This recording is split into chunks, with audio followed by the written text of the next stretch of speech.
20h l'invité en direct jusqu'à 21h. Bonsoir à toutes et à tous, merci beaucoup d'être avec nous sur Fréquence ESJ. Bienvenue dans 20h l'invité.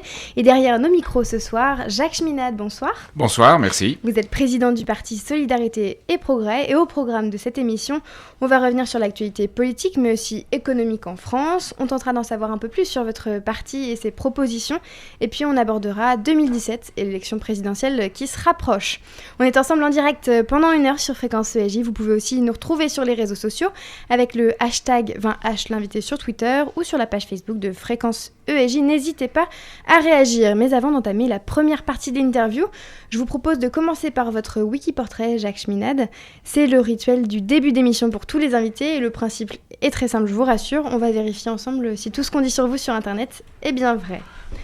Alors, vous êtes né le 20 août 1941 à Buenos Aires, en Argentine. Voilà quelque chose de vrai.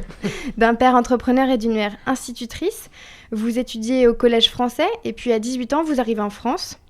Pendant ces années, vous militez pour l'indépendance de l'Algérie. Vous entrez à HEC en 1960, oui. Dont vous serez diplômé 3 ans plus tard. C'est pour l'Algérie algérienne, pas pour l'Algérie française et pas pour l'Algérie musulmane, l'Algérie algérienne. Vous obtenez également une licence de droit en 1965. 1 an après, vous effectuez... Hélas, pourquoi hélas ? Non, parce que le droit à l'époque, c'était vraiment pas très sérieux. D'accord. 1 an après, donc, vous effectuez votre service militaire dans la coopération au Honduras. Et à ce sujet, j'ai une petite question. Est-ce que vous seriez pour un retour de ce service obligatoire, comme on a pu en entendre parler dans certaines propositions ? Alors, c'est dommage que Chirac ait supprimé le service obligatoire. Maintenant, une fois qu'on est là où on est, il y a un service civique qu'on fait. Et on le fait dans d'assez bonnes conditions. Il y a plus de demandes de ce service civique qu'il n'y a de postes offerts.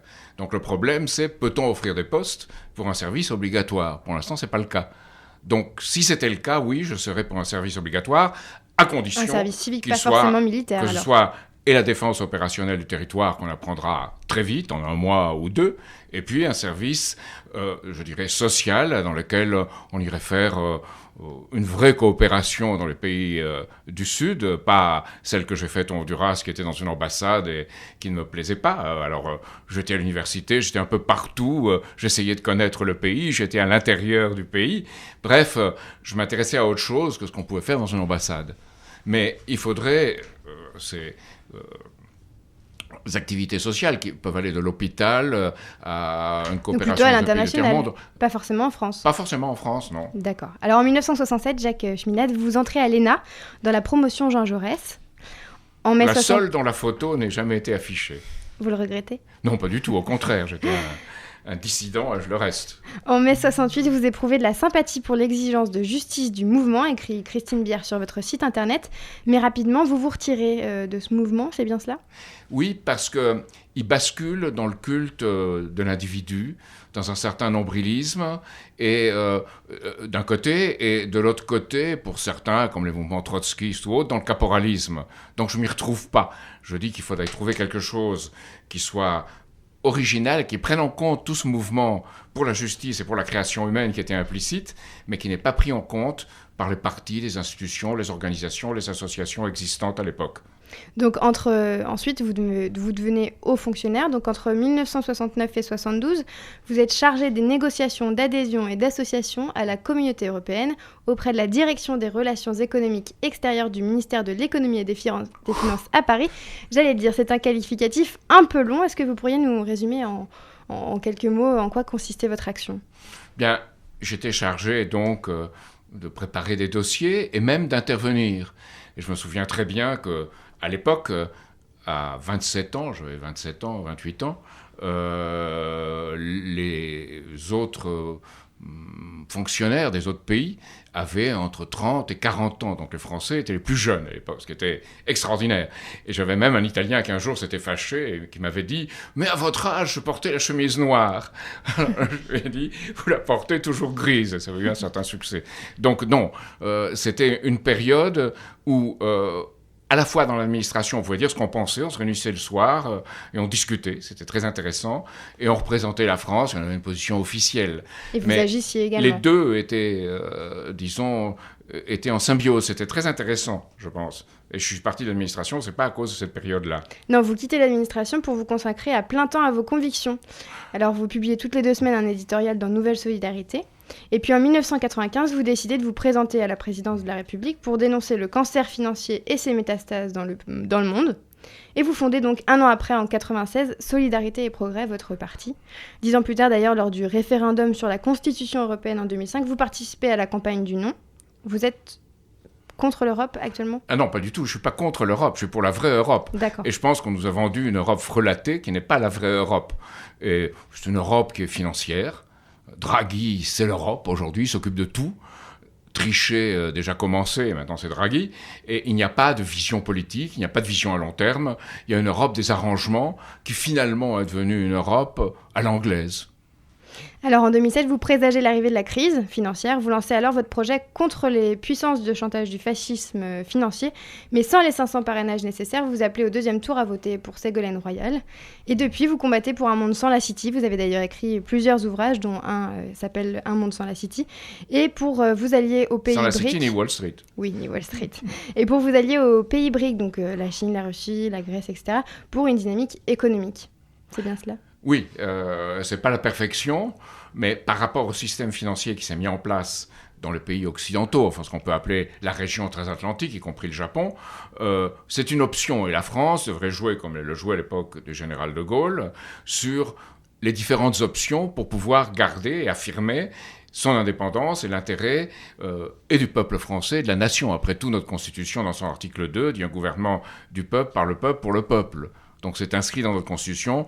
Je pense qu'aujourd'hui, depuis une vingtaine d'années, les hommes politiques l'ont oublié. Merci beaucoup. Alors dans un court instant, Lucie Luguet sera avec nous pour parler de l'actualité politique en France. Mais avant, j'ai encore quelques questions, elles sont brèves. Donc s'il faut répondre du tac au tac, vous l'avez compris. Pour ou contre la prolongation de l'état d'urgence ?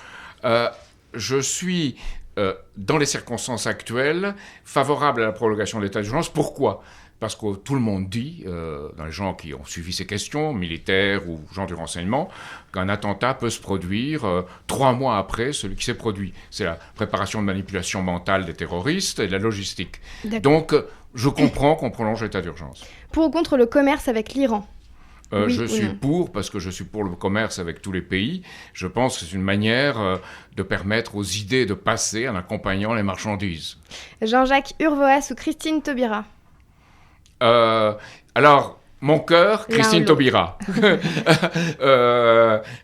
Je pense, si je devais répondre, que ni l'un ni l'autre, dans leur activité politique, ne correspondent à ce que j'aurais fait à leur place. Communisme ou capitalisme ? Ni l'un ni l'autre. Allez. Je pense que la politique qu'on avait en France, et qui a été bien en France, à la libération du Conseil national de la résistance, celle-là est la bonne politique. Et c'est celle de certains communistes et de certains chrétiens de gauche et de certains gaullistes. Et enfin, pour ou contre une primaire à gauche ? Je crois que c'est pas sérieux. Cohn-Bendit qui l'a proposé, maintenant dit qu'il va voter pour Alain Juppé, on voit de quoi il est question. Et puis Cambadélis dit oui, je suis pour une primaire, mais à condition qu'Hollande et Mélenchon puissent être ensemble dans la primaire, ce qui n'est pas possible. Donc on se moque du monde. 20h, l'invité. J'ai une dernière question. Est-ce que vous seriez candidat à l'élection présidentielle ? On verra, on consulte les maires. Les maires qui avaient déjà signé auparavant disent oui. Il faut que vous y alliez, même avec votre âge avancé. Donc c'est une certaine volonté parce tout de que même. Vous avez des jeunes autour de vous et que ces jeunes défendent une certaine idée politique qu'on ne trouve pas ailleurs. Donc plutôt oui. On en parlera plus tard. Plutôt oui, si les maires le disent, parce que je pense que le maire est le dernier homme politique que les Français estiment, toutes les statistiques le montrent, et il y a de nouveaux maires qui ont pris leurs responsabilités et qui sont des gens qui peuvent renouveler la vie politique à la base. On ouvre une page actualité avec un retour sur le cas de Jacqueline Sauvage et la grâce partielle accordée par le président de la République, mais également la question de la prolongation de l'état d'urgence. Lucie Luguet nous a rejoint sur le plateau. Bonsoir Jacques Cheminade. Bonsoir. Alors Jacqueline Sauvage a été graciée partiellement par François Hollande. Vous trouvez que c'est une bonne décision ? Je pense que émotionnellement, sentimentalement, oui. Sur le plan du droit, non. Parce qu'un président de la République n'a pas, Hollande l'avait dit d'ailleurs auparavant, à se substituer à des tribunaux, à des jurys. Vous pensez qui que ça jugé remet en deux fois, cause même en appel. Voilà, elle a été jugée 2 fois. Vous pensez que ça remet en cause la légitimité du système judiciaire ? Oui. En France, d'ailleurs, on ne respecte pas la justice. Pourquoi ? Parce qu'on ne la paye pas. On est à 0,24% du produit intérieur brut, c'est à peu près 2 fois moins que dans d'autres pays d'Europe. Est-ce que vous pensez que dans ce dossier, il y a une part d'instrumentalisation de la part des mouvements féministes ? Oui et non. Je comprends très bien que quelqu'un qui pendant 30 à 40 ans a subi ce qu'elle avait subi suscite la colère des femmes. On comprend très bien. C'est pas d'être pessimiste ou pas, c'est la justice. Très bien. Vous avez répondu pour la prolongation de l'état d'urgence à cause des risques d'attentats. Rachida Dati a déclaré sur France Inter jeudi dernier « L'état d'urgence n'existe que dans les dictatures ». Qu'est-ce que vous en pensez ? Non, il y a une loi qui est la loi de 1955 qui existe, qui a été appliquée par le général de Gaulle. Donc je pense que Rachida Dati doit penser que le général de Gaulle était un dictateur. C'est sans problème. Alors, les erreurs qui sont commises malgré tout dans le cas de cet état d'urgence, les assignations à résidence, par exemple celles sur dénonciation, qui sont parfois calomnieuses, vous trouvez ça normal ? Non, ce que je trouve pas normal, c'est que les préfets se substituent dans certains cas au parquet et que les préfets et la police puissent agir ensemble. Je pense qu'il faut un contrôle du juge.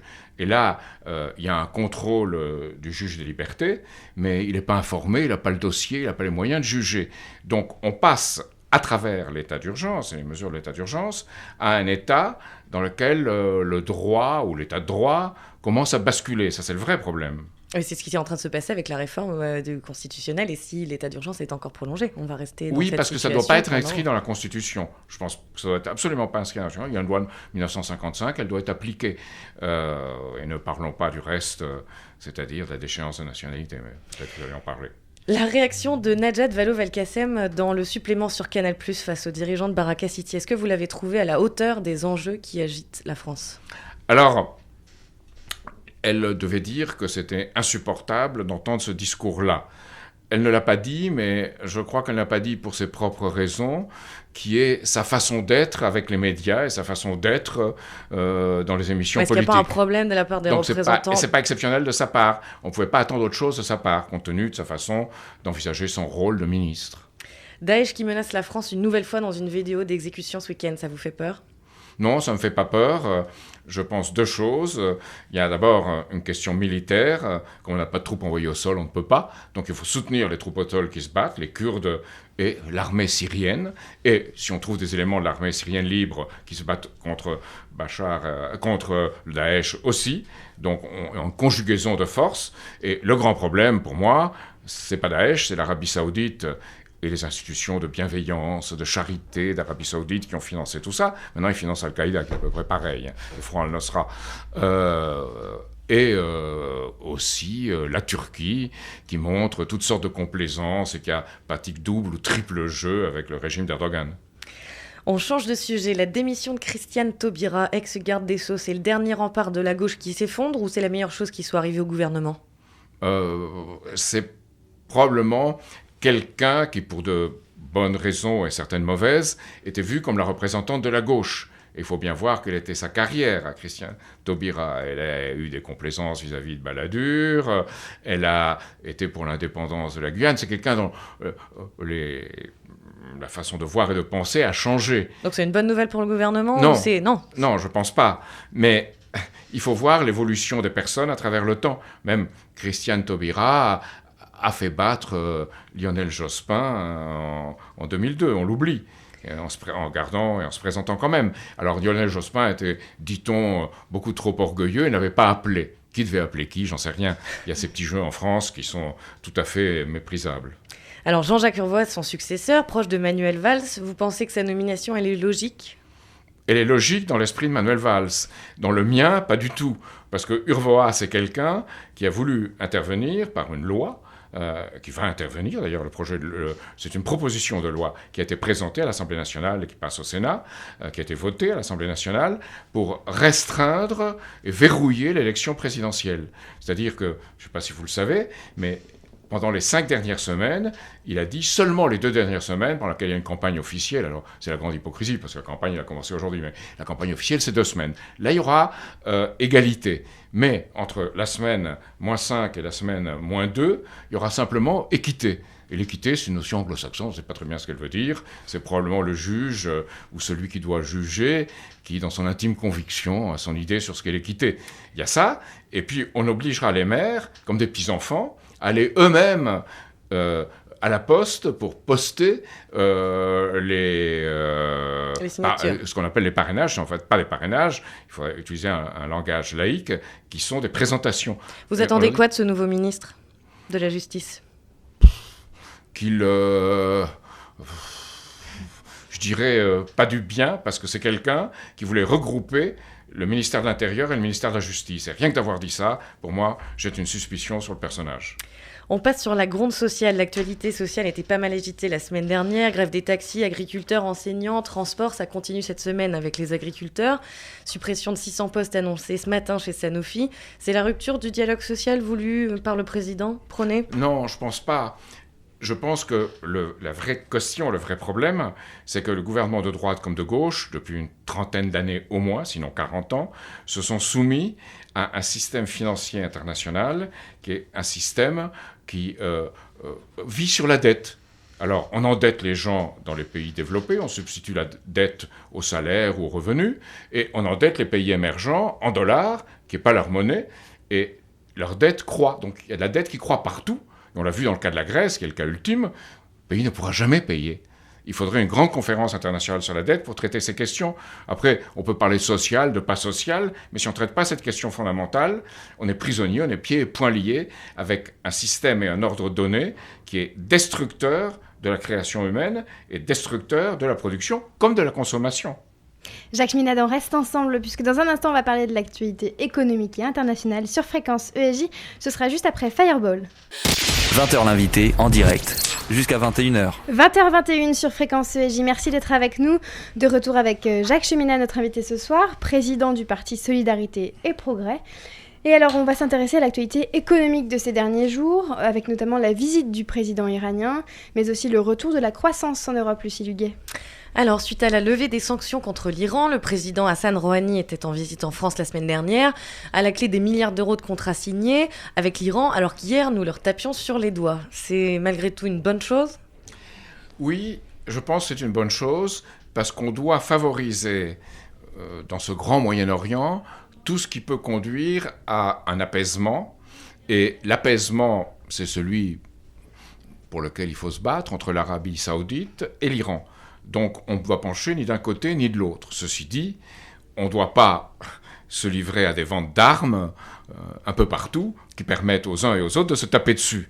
Donc d'accord pour les Peugeot, d'accord pour les Airbus, d'accord pour nos exportations civiles en Arabie saoudite, beaucoup moins pour qu'on vende des avions alors que l'Arabie saoudite fait la guerre au Yémen et que l'Iran peut-être a parfois des desseins du même ordre. Je ne sais pas. Pour l'instant, voilà, c'est surtout des Rouhani apparaît comme un homme politique beaucoup plus modéré, bien que la peine de mort soit appliquée en Iran comme en Arabie saoudite. Donc ça ne veut pas dire faire du commerce avec quelqu'un, ça ne veut pas dire faire des affaires, qu'on est d'accord avec tout ce qu'il fait. Alors ces contrats vont sûrement aider le retour de la croissance en France. Les chiffres sont tombés la semaine dernière, 1,1%. Michel Sapin parle de 2015 comme l'année de la reprise. Vous êtes d'accord avec ça ? Non, parce que je pense que dans le système financier et monétaire dominant, il ne peut pas y avoir une vraie reprise. Il peut y avoir des sursauts, ce qu'on appelle des bons du chat mourant aux États-Unis, mais il ne peut pas y avoir une vraie reprise en profondeur. Une vraie reprise en profondeur, c'est les infrastructures, c'est l'économie physique, liée au numérique et à la robotique. C'est ça une vraie reprise. C'est pas la numérique et la robotique utilisées comme outils pour réduire les coûts et variable d'ajustement des salaires. Ça non. Donc c'est une très bonne chose, la robotique et le numérique, à condition que ce ne soit pas GAFA, Google, Apple, Amazon et Facebook qui dominent, ou Netflix, mais que ce soit quelque chose qui soit conduit avec le contrôle et l'accord de différents États. Et ça pose un problème, parce qu'un seul pays ne peut plus le faire. Ça doit être un accord entre différents pays. C'est là que le sens de nation doit changer aujourd'hui. Donc d'ici 2007, c'est impossible d'inverser la courbe du chômage. Si, l'apparence, parce qu'on créera ici ou là de faux emplois, mais si on fait la somme des catégories A, B, C, D, E, non. Ce qu'a fait Hollande, les fameux 500 000 formations, c'est passé de la catégorie A à la catégorie D, c'est-à-dire à la catégorie on est en formation, donc on ne cherche pas d'emploi, donc on n'est pas dans la catégorie A, et ça va très bien, on diminue la catégorie A. Mais les 3 catégories, c'est ce qu'il faut voir, ça fait, avec les départements d'outre-mer compris, enfin, sans les départements d'outre-mer, c'est 6 millions. Avec les départements d'outre-mer compris, c'est plus de 6 500 000 chômeurs. Est-ce qu'on aurait pu le faire néanmoins en 5 ans ? Est-ce que le gouvernement de François Hollande aurait pu le faire ? C'est tout la question du discours du Bourget. Est-ce qu'on est prêt à prendre des risques ? Et dans le discours du Bourget, il avait dit « Mon ennemi, c'est la finance, comme vous le savez ». Et après, il s'est dépêché d'aller à Londres, menacé, il faut le dire. Il est allé à Londres, il a dit « I'm not dangerous ». Je ne suis pas quelqu'un de dangereux. Donc évidemment, là, on cède, dès avant même l'élection. Et après l'élection, évidemment, on a laissé la France tranquille, parce qu'on savait qu'Hollande allait céder sur la question fondamentale de la séparation bancaire. Et je dois dire que dans le Parti socialiste, ceux qui étaient le plus au courant de la portée de cette séparation bancaire, comme Karine Berger ou Valérie Rabault, sont ceux qui sont le plus coupables, parce qu'ils ne sont pas vraiment battus. Et donc, Manuel Valls qui déclare pour la première fois depuis 2011 « Nous créons de la croissance », c'est faux. Non, on ne crée pas de croissance. On crée peut-être une circulation d'argent qui donne l'illusion de la croissance, mais qui sera très limitée. Depuis longtemps, Hollande annonce qu'il réduira le chômage. Or, il y a soit traitement social du chômage, il faut bien l'appeler comme ça, soit une politique où on fait plaisir au patronat en espérant qu'il crée des emplois. C'est toute la question des heures supplémentaires, où Macron dit 0 après 35 heures de bonus, et on passe de 25 à 10 en disant 10%, c'est déjà un beau cadeau, ce qui n'est pas vrai. Ou la réduction des avantages de l'assurance chômage. On retourne à l'international, 37 morts encore ce week-end en mer Égée. Est-ce qu'on fait assez pour limiter la catastrophe ? Bien sûr que non. C'est une question qui est à la fois très simple et très compliquée. Il faut bien voir qu'il y a environ 1 300 000 réfugiés syriens au Liban, 1 million en Jordanie, c'est le chiffre réel, 2 millions en Turquie, plus les réfugiés qu'il y a d'Afghanistan et d'autres États. Donc que fait-on ? Alors, ce qu'il faut faire, c'est d'abord que les gens qui sont dans ce qu'on appelle vilainement hotspots, c'est-à-dire les centres où ils se trouvent, il faut qu'ils puissent manger convenablement, qu'ils aient un toit qui les protège bien des intempéries, et il faut qu'ils aient l'argent pour la formation de leurs enfants, l'éducation. Alors comment on fait ça ? On ne fait pas. Non, mais comment on peut le faire ? Qu'est-ce que vous proposez ? Et on fait un effort. Gordon Brown a dit, lui-même, pourtant Gordon Brown, pour qui je n'ai pas beaucoup de sympathie, parce que je pense que si on peut le caractériser d'une certaine façon, c'est un social traître, Gordon Brown, lui, a dit qu'il fallait au moins 500 millions tout de suite, rien que pour l'éducation. On ne le fait pas. Donc l'Europe ne se sent pas concernée ? Et on est prêt à donner 3 milliards à la Turquie pour qu'ils ne fassent pas venir, fassent pas le chantage au départ des migrants. Donc il faut d'abord, là où ils sont. Ensuite, il faut créer chez eux la possibilité qu'ils reviennent.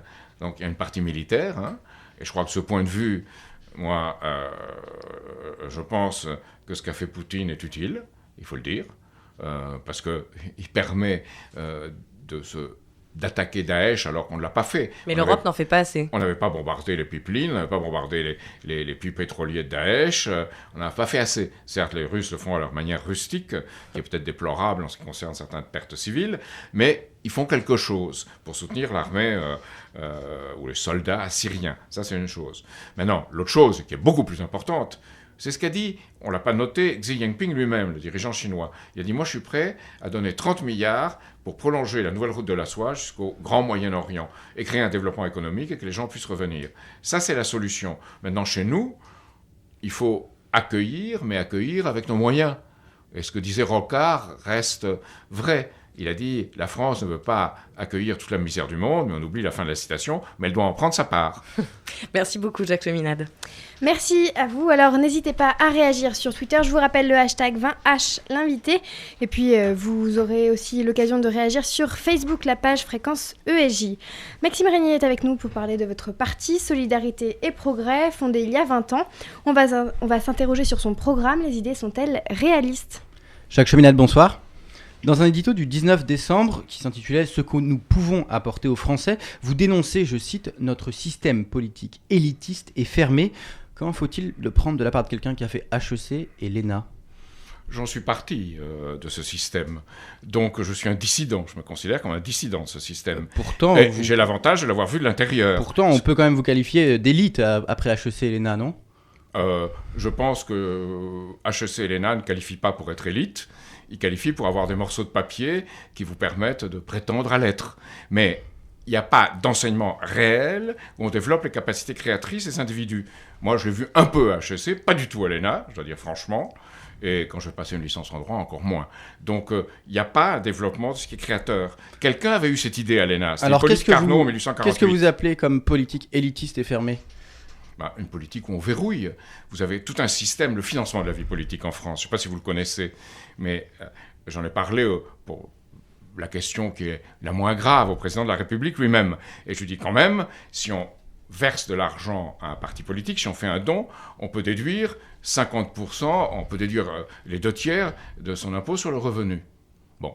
Vous appelez à faire des dons sur votre site d'ailleurs vous-même ? Mais je dis, vous ne savez pas que aujourd'hui, Monsieur le Président de la République, il y a 50% des Français, même plus, maintenant 52%, qui ne bénéficient pas de l'impôt sur le revenu, qui ne paient pas l'impôt sur le revenu. C'est pas qu'ils ne bénéficient pas, qu'ils ne le paient pas. Et ces gens-là n'ont aucun avantage à financer un parti politique. Donc il m'a dit, ah oui, il faudra faire un crédit d'impôt. Tout de suite le terme technocratique. Et rien n'est fait. C'est-à-dire le financement de la vie politique est réservé à cela. Plus le fait qu'il y a à peu près 70 millions chaque année au prorata des élus à l'Assemblée nationale, chaque année pendant 5 ans. On reviendra tout à l'heure au financement de votre parti d'ailleurs. Sinon, vous vous opposez farouchement aux capitalistes. Vous l'avez dit tout à l'heure, vous n'êtes pas communiste. Quelle est l'alternative à ces deux modèles économiquement parlant ? Oui, bien sûr. C'est le modèle américain et le modèle français après la guerre. C'est le modèle qui a permis notre reconstruction, qui était basé sur du crédit public productif. Et c'est ça qui permet à un système de faire un pari sur l'avenir, comme le disait Louis Armand. Aujourd'hui, on ne fait pas du pari sur l'avenir. On a donné du crédit soit à la consommation... On s'est égaré par rapport à l'après-guerre ? On s'est complètement égaré. Pensez que le programme de ce que vous appelez les élites politiques françaises a été de bâtir une France, c'est le programme réel, droite et gauche. Et alors en parlant de réel, concrètement, ça sur les quoi ? services, sur la finance et sur le tourisme. Avec ça, on ne fait pas un pays. Plus un peu de recherche et développement, mais découplé de l'industrie. On perd son industrie, on perd notre agriculture, et on a un pays qui n'est pas en état de donner aux générations futures ce qu'elles méritent. D'ailleurs, les 3/4 des Français pensent que leurs enfants et petits-enfants vivront moins bien. Mais alors, Jacques Cheminade, concrètement et simplement, quelle est l'alternative au modèle communiste ou capitaliste ? C'est Roosevelt et De Gaulle, c'est-à-dire dans ce qu'ils avaient de commun. Glass-Steagall, d'abord, la séparation bancaire. On ne fait pas ce qu'on a fait à partir de 1984 en France et 1999 aux États-Unis, mais on commençait à le faire, c'est-à-dire créer des banques universelles, où on mêle le crédit et les dépôts à toute la fonction, donc on sépare banque d'affaires sur les marchés financiers. Banque d'affaires et banque de dépôt, mais alors on fait quoi ? On fait une banque banque publique ? d'affaires, parce qu'une banque d'affaires, c'est celle qui présente, pour faire des affaires, de sociétés. C'est une banque qui investit sur les marchés financiers, la Banque universelle actuelle, et qui parie sur ces marchés financiers. Ce qui fait que BNP Paribas a 2000 milliards d'engagements pour environ, ce qui correspond à peu près 3,5% de capitaux propres, c'est-à-dire presque rien. Mais c'est pas ça seulement qui les sauve, c'est aussi les aides de l'État. Oui, bien sûr. C'est pas les fonds privés, c'est pas les fonds des Français que les Français ont déposés à la banque seulement. Si, mais c'est l'aide de l'État. C'est plutôt ça qu'il faut réformer, c'est pas simplement les séparer. Si, il faut les séparer, et l'État ne doit soutenir que la fonction dépôt et crédit. Il ne doit pas soutenir la fonction investissement. Et si dans la fonction investissement sur un marché ils font faillite, qu'ils fassent faillite. Donc parallèlement à cette opposition farouche au capitalisme, à Londres, à New York... C'est pas une opposition farouche au capitalisme, c'est une opposition farouche à je dirais, cette espèce de déchéance financière dans laquelle est tombé un système capitaliste. Donc parallèlement à tout ça, vous souhaitez un fort rapprochement avec les BRICS. Donc les BRICS, c'est le Brésil, la Russie, l'Inde et la Chine. Vous souhaitez que la France sorte de l'OTAN. L'Afrique du Sud. Et l'Afrique du Sud. Il faut que la France sorte de l'OTAN. Il faut revoir toute la politique française étrangère. Il faut revoir toute la politique française étrangère, mais pas seule. C'est une politique dans laquelle on doit entraîner les autres. Ce que voulait De Gaulle et ce qu'il a fait pour l'Europe. Donc entraîner le reste de l'Europe. Donc rester dans l'Europe. Non, il ne faut pas rester dans l'Europe telle qu'elle est. Il faut rebâtir une autre Europe. L'Europe telle qu'elle est, on a fait une espèce de vaste zone de libre-échange intérieur avec des frontières qui sont en train d'éclater. Avec l'histoire, avec les réfugiés, Schengen part en lambeaux. Chacun met des frontières à l'intérieur de l'Europe. Et on dit, bon, c'est seulement pour quelques mois renouvelables. On a un article dont j'ai oublié le numéro qui permet de le faire pendant 2 ans, mais on va continuer. Donc Schengen part en lambeaux, et l'Europe n'est soutenue que par la drogue financière que lui fournit Mario Draghi. C'est pas l'Europe, ça. Vous citiez tout à l'heure Xi Jinping, le dirigeant chinois. C'est un peu un modèle pour vous, la Chine ? Non, c'est pas un modèle, mais c'est une alternative. C'est une alternative, alors que pourtant la Chine est en pleine crise boursière. Ils ne sont pas du tout exempts d'une bourse avec la spéculation. Bien sûr que non, il y a des oligarques en Chine, il y a des oligarques en Russie, il y a des oligarques aux États-Unis, il y a des oligarques en Angleterre, il y a des oligarques alors en France. pourquoi la Chine est meilleure que les États-Unis et que Londres ? Ils ont mis en place un système avec une banque internationale pour les infrastructures en Asie, plus la banque des BRICS, plus un système avec une monnaie qu'ils essayent de promouvoir pour faire des échanges basés sur du physique, plus un système de notation indépendant. Donc il y a l'embryon d'un système différent. On doit en profiter, quelles que soient les visions exactes des uns et des autres. Et Xi Jinping a dit, nous voulons un système gagnant-gagnant. Ce que l'ambassadeur de France en Chine, Gourdon-Montagne, a soutenu.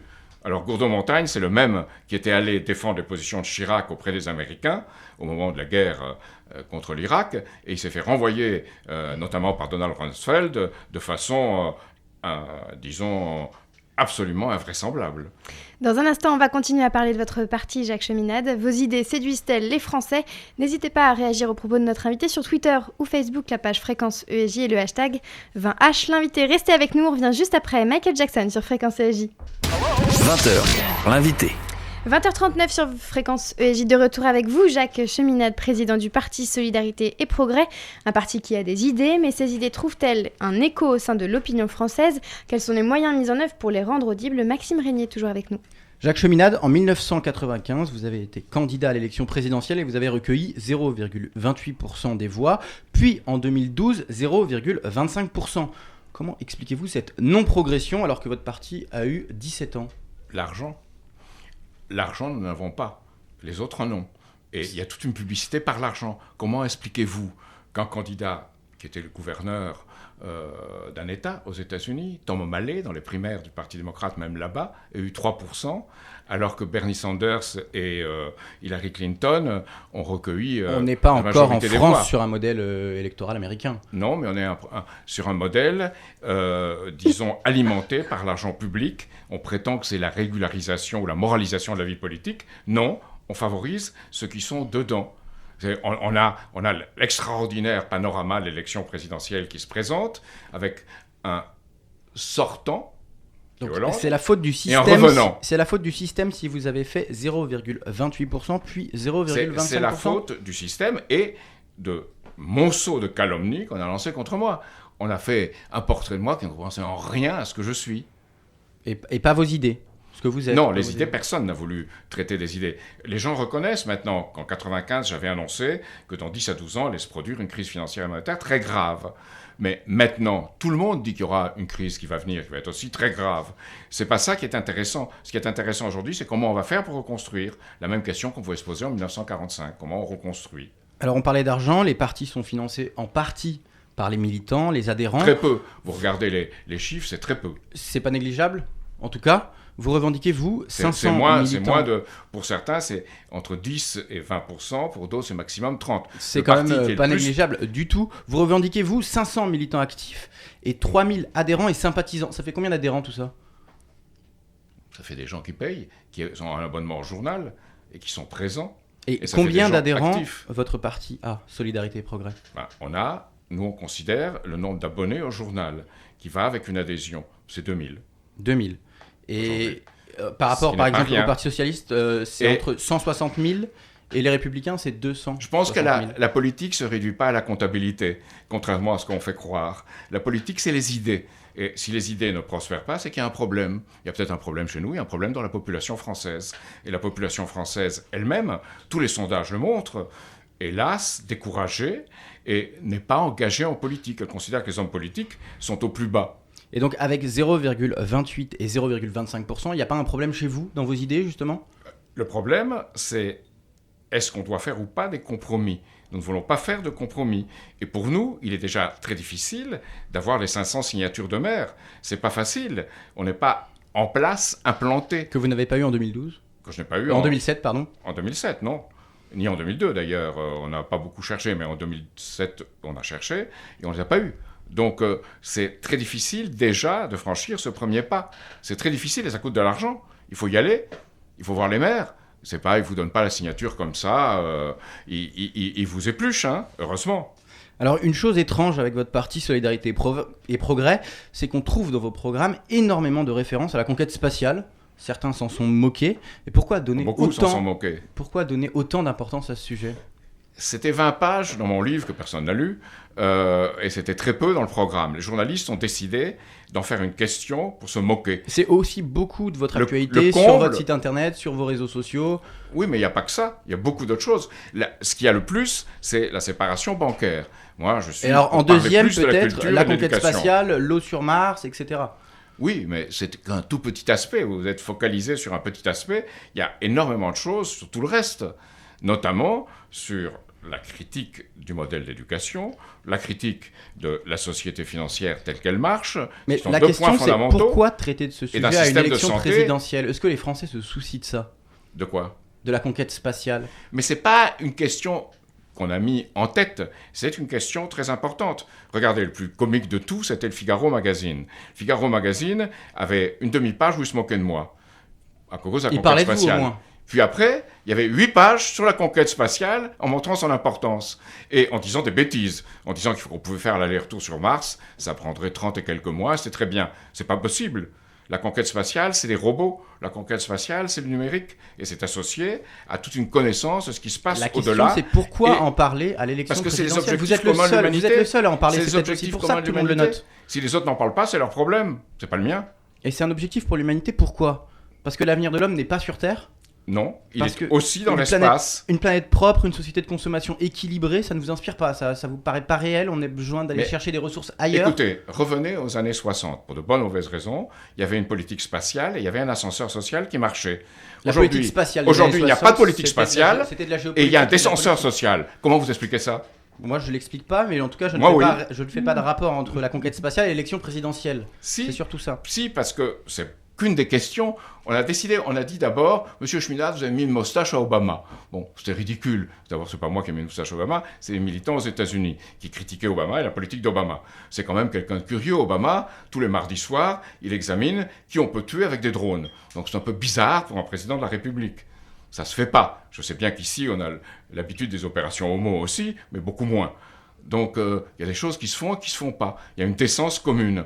Et je crois que dans la vie politique, en général, on a renoncé à cette décence commune. Moi, c'est ce que je veux exprimer. Et je suis opposé à ce système ne m'aime pas, et j'essaie de me rejeter. C'est ce qui est arrivé au présidentiel. En parlant de ça, justement, vous l'évoquiez tout à l'heure avec Lucie Luguet, Jean-Jacques Urvoas, maintenant devenu garde des Sceaux, voulait réformer le système du temps de parole par parti sur les médias. Non, il le réforme. Pendant les élections. Il le réforme. Alors concrètement, il va réduire le temps de parole des partis à faible score, notamment le vôtre.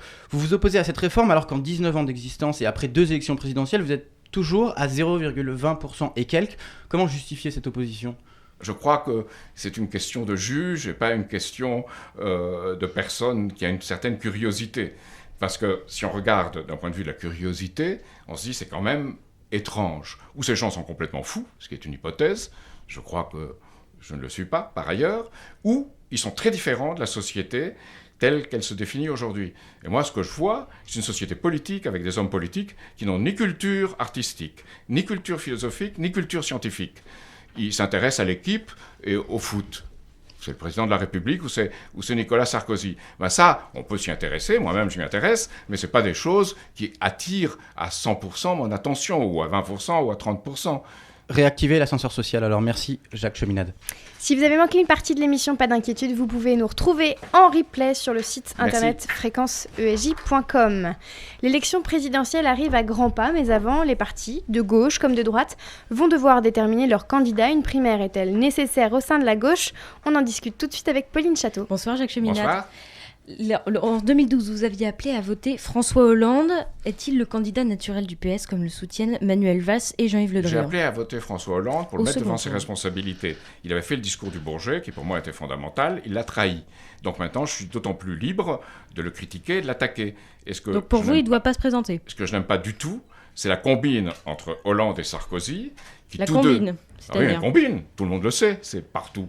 C'est que tout le monde, ils pensent tous deux que Marine Le Pen sera nécessairement au second tour. Hollande pense qu'il pourra battre Sarkozy au premier, Sarkozy pense qu'il pourra battre Hollande au premier tour, et qui sont l'un pour l'autre les deux meilleurs candidats qui pourront battre. Donc, ni l'un ni l'autre ne veulent de Juppé, ni l'un ni l'autre ne veulent de notre candidat socialiste. C'est comme ça que se définit la vie politique française. C'est quand même un peu pauvre. La question que je vous posais, c'était est-ce que, selon vous, il est le candidat naturel du PS ou est-ce qu'il doit se retirer ? Un président de la République peut être candidat parce qu'il a été président de la République. C'est à peu près la seule qualité pour l'instant que je reconnais à François Hollande. Vous vous exprimiez tout à l'heure contre une primaire à gauche. Pourquoi ? Non, pas contre. Elle est inorganisable et les gens n'y croient pas. Pourquoi elle eux-mêmes est qui en parlent. inorganisable ? Parce que les forces de gauche, Europe Écologie Parce Les que Verts... personne ne veut quelque chose d'ouvert. Ils pensent que c'est trop risqué et personne ne veut prendre le risque. Pourquoi ? Et ceux qui appellent à cette primaire de gauche, comme Cohn-Bendit, et je l'ai dit tout à l'heure, disent que de toute façon elle n'aura pas lieu et qu'ils voteront éventuellement pour Alain Juppé. C'est quand même assez étrange pour quelqu'un qui parle d'une primaire de gauche. Bon, il y en a d'autres. Hein. Et Cambadélis, comme je vous l'ai dit, est pour une primaire de gauche, mais à condition que Mélenchon et Ça aille Hollande y de soient, ils Macron y à seront Mélenchon. pas. Donc, Pour vous, une synthèse de la gauche est Non. inenvisageable. c'est pas envisageable. C'est pas que c'est une proposition dont tous ceux qui la font savent très bien qu'elle n'est pas possible. Alors peut-être qu'elle serait souhaitable, mais elle n'est pas possible. Très bien. À droite, la primaire est prévue le 20 et le 27 novembre 2016. Quel candidat est le plus crédible à vos yeux ? Aucun ? Je dirais que Juppé serait plus crédible s'il n'avait pas dit « je suis un vrai gaulliste, donc un libéral ». C'est dire n'importe quoi. Donc pour vous, c'est à vos yeux celui qui est le plus crédible, à Non. droite ? Non. À condition d'avoir pas dit ça. Et à condition de ne pas être entouré de gens, pour ne pas le citer, Hervé Guémard, dont la femme, Clara Guémard, représente General Electric, a arrangé la prise de contrôle d'Alstom par General Electric, et y compris des pièces de sous-marins nucléaires lanceurs d'attaque, qui sont essentielles pour notre défense nationale. Alors comme personne défendant l'indépendance nationale de la France, on peut trouver mieux. Nicolas Sarkozy a échoué en 2012. Est-ce qu'il doit se représenter en 2017 ? C'est une question de décence commune. La primaire à droite serait ouverte au centre. Vous croyez que le modèle et l'UDI vont participer à cette primaire ? Je ne sais pas. Ce qui est certain, c'est que Bayrou rêve soit d'être candidat, soit de soutenir Alain Juppé. Donc on verra bien. Vous pensez qu'il va se présenter ? Ça dépend si Alain Juppé est candidat ou pas. Parce qu'ils sont très proches.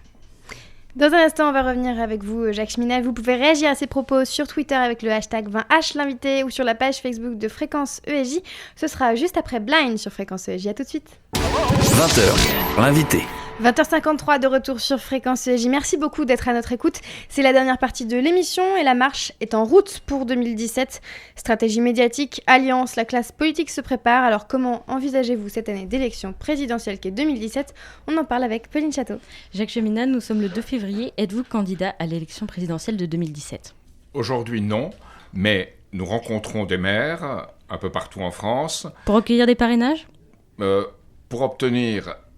Pour voir s'ils sont prêts à nous donner leur approbation.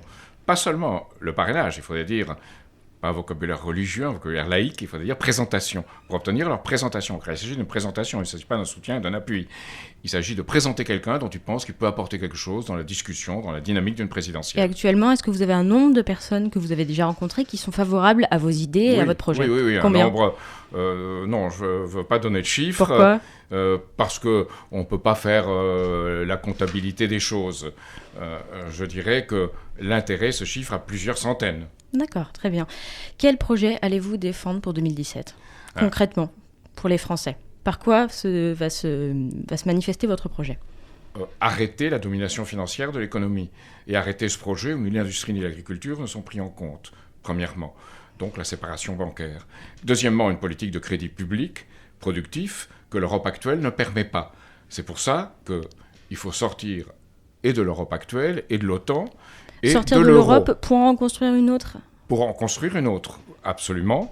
Une autre qui soit intégrée dans l'histoire telle qu'elle se déroule aujourd'hui. Alors que cette Europe est une Europe qui s'est mise à genoux devant les intérêts financiers, et l'homme le plus puissant, c'est Mario Draghi. Est-ce que pour C'est cela, il ne pas faudrait M. pas Juncker, justement c'est Mario un Draghi. gouvernement fédéral et un gouvernement qui soit plus fort que celui qui est... Ça, avec les États actuels, c'est impossible. C'est 27 États tellement différents. Même Schengen est en train de tomber en lambeaux, puisque chacun met des frontières intérieures à la communauté. Et en même temps... Dans ce cas-là, quelle solution il faut pour renforcer l'Europe ? L'euro a étranglé les choses. Et l'Europe ne peut pas être renforcée avec un système fédéral dont les peuples ne veulent pas. Dans ce cas-là, il faut Donc il faut faire une Europe de projets, de grands projets qu'on fera ensemble. Et ces grands projets peuvent être le développement de l'Afrique, peuvent être le développement du Proche et Moyen-Orient. Et pour ça, il faut travailler avec d'autres pays, avec la Chine et l'Inde, et aussi après, s'ils le veulent bien, avec les États-Unis, la Russie et l'ensemble des pays qui constituent dans l'économie mondiale le pouvoir. Donc, il faut que les objectifs communs de l'humanité puissent réapparaître et être défendus. Or, moi, j'étais très choqué dans la campagne de 2012 de voir qu'on ne parlait pratiquement pas de politique étrangère, alors que plus de 50% du temps d'un président de la République est occupé par la politique étrangère. C'est avec des projets européens que vous espérez et un retour faire à une baisser le éthique et chômage ? une morale. J'ai beaucoup apprécié que Jacques Attali dise récemment qu'aucun dirigeant du monde aujourd'hui n'a une conception morale et éthique de son rôle.